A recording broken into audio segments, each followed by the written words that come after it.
What better way to brighten our spirits on National Bourbon Day than visiting a distillery? Today we're at Northside to learn a little bit more about bourbon. Let's go check it out. Yes, bourbon. The only spirit that is truly American. The world of whiskey, however, can be a little complicated. So what makes bourbon a bourbon? Well, to start, a bourbon whiskey needs to be distilled from a mixture of grains, or mash, that is at least 51% corn. This is what gives bourbon its distinctive sweet flavor.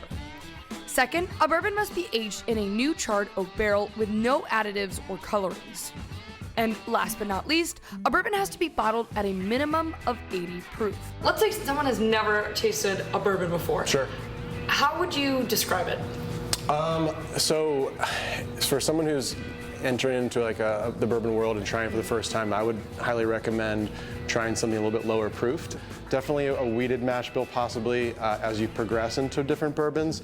But everything is personal taste. Some people like their bourbon on the rocks, some neat with a splash of water. I don't judge. You just have it how you like it. That's actually such a great point, because what's the right way to drink a bourbon? I drink everything cold in my life, my coffee, my beverages. So I usually do a really big ice cube at home with a bourbon. But if you want to try it, in its purest form, I would highly suggest, just in a Glencairn or a glass, just to try it in its unadulterated form, and then make your decision from there how you want to drink it. And it's incredible what just even a drop of water can do to bourbon to change the flavor profile. As far as Northside's bourbon flavor profiles, they vary.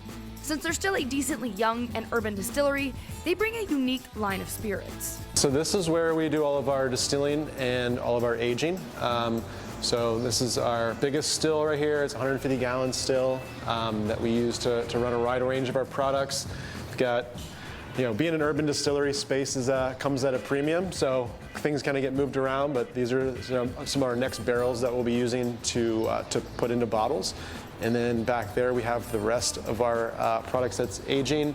From their everyday 90-proof bourbon, to their single barrel, to their exploratory experimental whiskeys infused with wildflower or Grand Marnier, it's an opportunity to try something new while reviving the spirit's pre-prohibition city limits.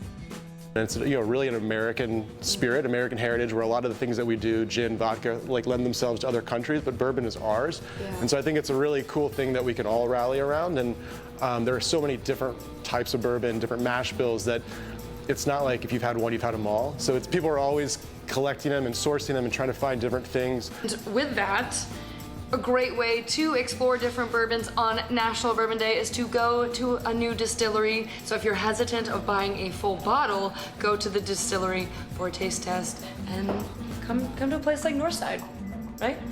Thanks, good idea. That's great. Well, it's always fun to talk with Allie a bit more about these adventures she's been on, and she's here with us now. So, Allie, what do you think what do you think it is that people get so confused about when it comes to understanding the world of whiskey? Yes, that's a great question, because I feel like I get this asked all the time. Is Scotch a whiskey? Is bourbon a whiskey? And honestly, the answer is yes. There are a lot of different elements involved, and everyone drinks it in their own way and experiences it in their own way. So I think depending on where you live in the world can depend a little bit on the narrative.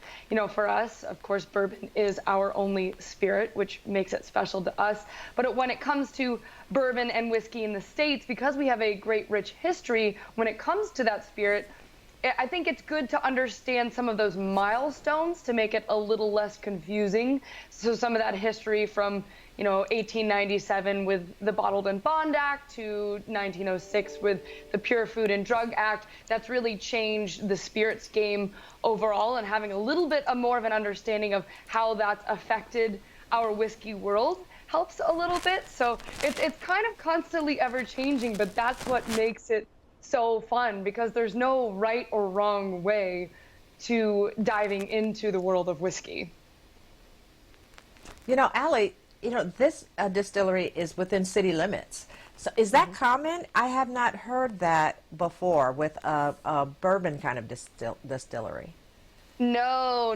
Just spirits in general. Typically, you don't find distilleries in the heart of a city. You know, you have New Riff across the river, which is also very rare, and then Northside. And Northside is technically actually one of the first distilleries to come back into Cincinnati pre-prohibition times. But a lot of that is due to space.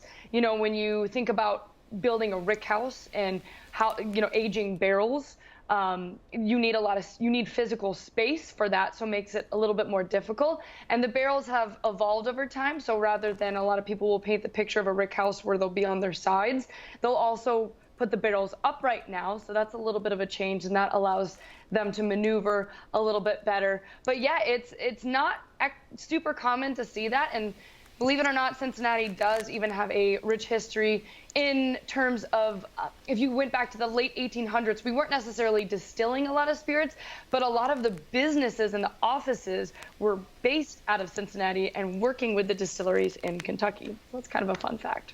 Cool. And as always, Allie, a great job. Happy National Bourbon Day to you, Allie. Happy National Bourbon Day.